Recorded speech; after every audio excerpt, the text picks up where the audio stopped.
السلام علیکم ورحمۃ اللہ وبرکاتہ۔ ناظرین کرام، اگلے سبق کے ساتھ حاضر خدمت ہوں یونس سراج۔ ایک بات ذہن میں آ رہی تھی کہ جس طرح نورانی قاعدہ اردو زبان میں، انگلش میں، عربک میں، تو کیا اس چیز کی ضرورت ہے کہ اس کو پنجابی کے اندر بھی بیان کیا جائے؟ یعنی جو لوگ دیہاتوں کے اندر اردو بھی نہیں جانتے تو وہ پنجابی زبان میں ان کو سمجھا کر قرآن مجید ان کا درست کروایا جائے۔ تو اگر یہ مشورہ آپ بھی سمجھتے ہیں کہ یہ کام ہونا چاہیے تو کمنٹ میں ہمیں ضرور بتائیے۔ انشاءاللہ ہم نورانی قاعدہ اردو زبان میں جیسے ہی کمپلیٹ ہوتا ہے تو ہم اس کو پنجابی میں بھی کر سکتے ہیں۔ تو اگر آپ لوگ سمجھتے ہیں کہ یہ پنجابی میں ہونا چاہیے تو ہمیں ضرور بتائیے گا تاکہ اس کی طرف بھی توجہ کی جا سکے۔ اگلا سبق ہمارا ہے، پریکٹس ہے، ایکسرسائز ہے ان چیزوں کی جو چیزیں ہم پیچھے پڑھ چکے ہیں، لیکن یہاں پہ ایک قاعدہ سمجھنے والا ہے، انتہائی اہم ہے قاعدہ۔ میں آپ کو آسان لفظوں میں بتاتا چلوں، غنہ کہاں پہ ہونا ہے۔ غنے کے متعلق 3-4 قواعد اگر ہم سمجھ لیں، پورے قرآن مجید کے غنے ہمیں سمجھ آ جاتے ہیں۔ غنہ مطلب ناک سے آواز نکالنا، ہم منہ سے بولتے ہیں، اگر ہم ہونٹوں کو بند کر کے ناک سے آواز نکالیں یہ آواز غنہ کہلاتی ہے۔ تو قرآن مجید میں یہ آواز کس کس جگہ پر ہم نے بنانی ہے، نکالنی ہے، یہ 4 سے 5 قواعد ٹوٹلی، یہ قواعد اگر ہم سمجھ لیں تو پورے قرآن مجید کے غنے ہمیں سمجھ میں آ جاتے ہیں۔ آئیے ان میں سے ایک قاعدہ آج ہم سمجھتے ہیں۔ ایک تو پیچھے ہم پڑھ چکے ہیں تختی نمبر 3 کے اندر کہ میم پر شد آ جائے یا نون پر شد آ جائے تو غنہ لازمی ہوتا ہے، ضروری ہوتا ہے، واجب ہوتا ہے، فرض ہوتا ہے۔ ایک قاعدہ یہ ہے کہ اگر نون ساکن یا تنوین، جس طرح کہ میرے پچھلے اسباق سننے والے بھائی سمجھتے ہوں گے تنوین کس کو کہتے ہیں اور نون ساکن کب ہوتا ہے، یعنی جزم ہو نون پر، جزم والے حرف کو ساکن کہتے ہیں۔ تو جب نون پر جزم ہوگی تو نون ساکن کہلائے گا۔ نون ساکن ہو، اس کے بعد والے حرف کو دیکھ کر غنہ کریں گے۔ اس کے بعد والا حرف اگر 8 حروف میں سے کوئی ایک ہے، 8 حروف کون سے ہیں؟ 6 حروف حلقی ہیں، یعنی حمزہ، ہا، عین، حا، غین، خا اور 2 لام اور را ان کے اندر ساتھ ان کے ایڈ کر لیں گے، شامل کریں گے، تو یہ 8 حروف، ان میں سے کوئی ایک اگر نون ساکن کے بعد آ رہا ہے تو نون ساکن پر غنہ نہیں ہوگا۔ اسی طرح تنوین کے بعد اگر ان 8 حروف میں سے کوئی حرف آ رہا ہے تو غنہ تنوین پر نہیں ہوگا، کیونکہ غنہ ہونا ہے تنوین پر یا نون ساکن پر۔ تو نون ساکن پر بھی غنہ اس وقت ہوگا جب اس کے بعد والے حروف، اس کے بعد والا حرف ان 8 حروف میں سے نہ ہو، اور تنوین پر بھی غنہ اس وقت ہوگا جب اس کے بعد آنے والا حرف جو ہے وہ ان 8 حروف میں سے نہ ہو۔ تو یہ 8 حروف ہمیں زبانی یاد کرنے ہوں گے، یعنی حمزہ، ہا، عین، حا، غین، خا، لام، را میں سے کوئی حرف اگر نون ساکن کے بعد آئے تو غنہ نون ساکن پر نہیں کریں گے، تنوین کے بعد آئے تو غنہ تنوین پر نہیں کریں گے۔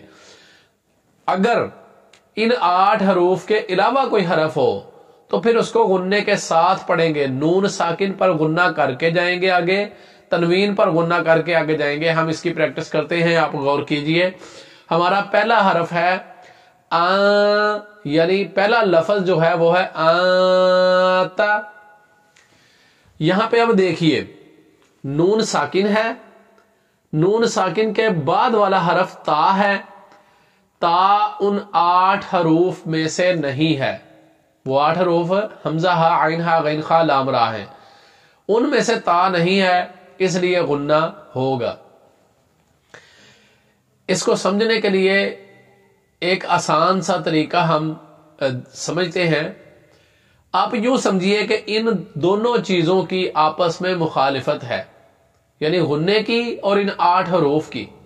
سمجھنے کے لیے یہ بات کر رہے ہیں کہ اگر 8 حروف میں سے کوئی حرف ہوگا تو غنہ نہیں ہوگا، اگر غنہ ہوگا تو پھر 8 حروف میں سے کوئی حرف نہیں ہوگا. دونوں چیزیں جمع نہیں ہو سکتی، اکٹھی نہیں ہو سکتی. تو نون ساکن کے بعد اگر حمزہ ہا عین ہا غین خا لام را میں سے کوئی حرف ہوگا تو غنہ نہیں ہوگا، اور اگر نہیں ہوگا ان حرف و حروف میں سے تو پھر غنہ ہوگا، غنہ کریں گے. اسی قاعدے کو سمجھتے ہوئے ہم نے اس تختی کو اب اس کی پریکٹس کرنی ہے، اس کو پڑھنا ہے. سٹارٹ کرتے ہیں. بسم اللہ الرحمن الرحیم. حمزہ زبر نون آ، تا زبر تا آتا. غنہ 2 طرح کا ہوتا ہے. یہاں پہ یہ بات عرض کیے دیتا ہوں. ایک ہوتا ہے جس میں حرف کی آواز کو چھپا دیا جاتا ہے، حرف کی آواز کو واضح نہیں کیا جاتا، جس طرح ہم یہاں پہ پڑھ رہے ہیں نون کو چھپا کے بول رہے ہیں، یعنی آن نہیں بول رہے.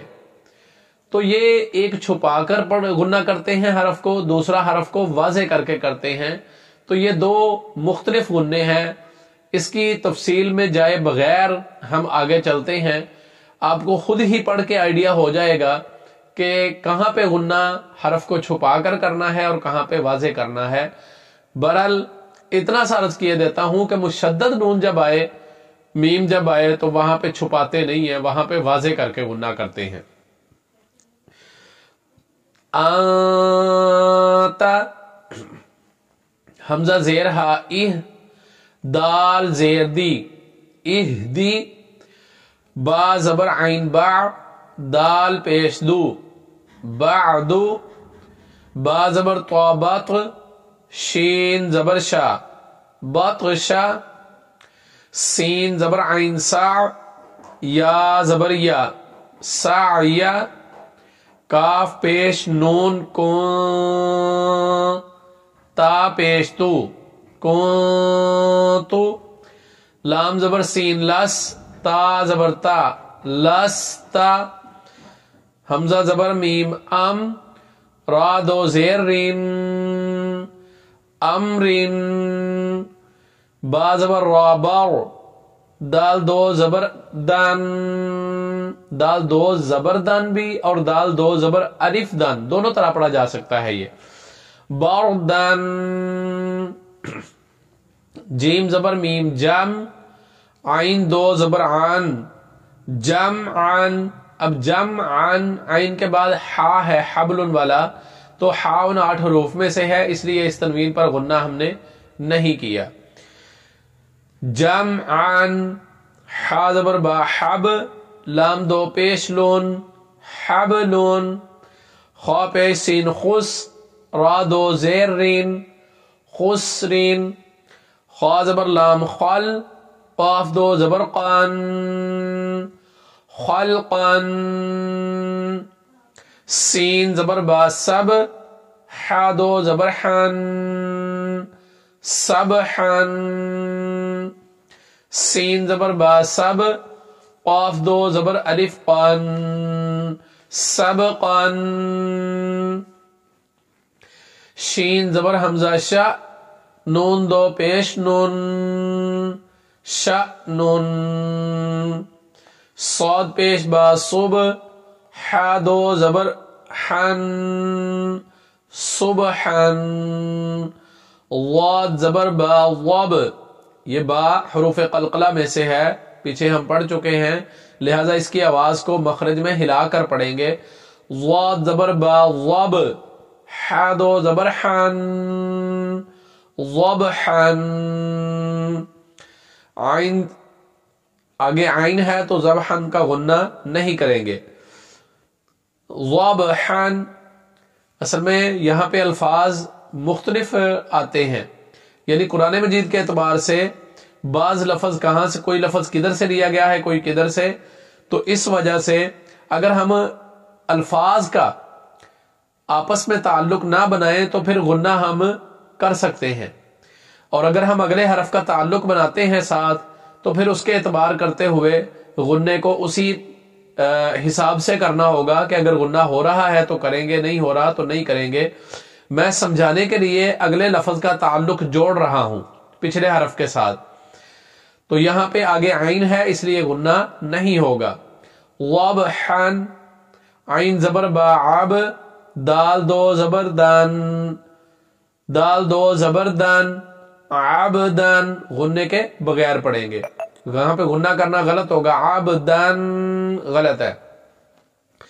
عین زبر دال، عاد، نون دو زیر نین، عاد نین، عین زبر شین، عاش، را دو زیر رین، عاشرین، عین زبر صاد، عاص، فا دو زیر فین، عاصفین، غین زبر را، غر، قاف دو زبر قان، غرقان، غین پیش لام، غل، با دو زبر بان، غلبان، فا زبر صاد، فص، لام دو پیش لون، فصلون، قاف زبر دال، قد، حا دو زبر حان، قدحان، قاف زبر ضاد، قو، با دو زبر بان، قضبان، کاف زبر حمزہ، کا، سین دو زبر سان، کأسان، کاف زبر دال، قد،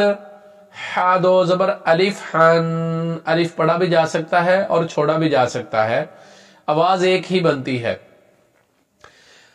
قدحان، لام زبر غین، لغ، واو دو زبر وان، لغوان، میم زیر سین، مس، کاف دو پیش کون، مسکون، نون زبر خا، نخ، لام دو زبر الف، لان، نخلن، نون زبر شین، نش، طا دو زبر الف، طان، نشطان، نون زبر فا، نف، سین دو زیر سین، نفسین، نون زبر قاف، نق، عین دو زبر عن، قاف پہ قلقلہ، نقعن، یا پہ سین، یس، را دو زبر الف، ران، یسران، حمزہ زبر با، اب، قاف کھڑی زبر قا، اب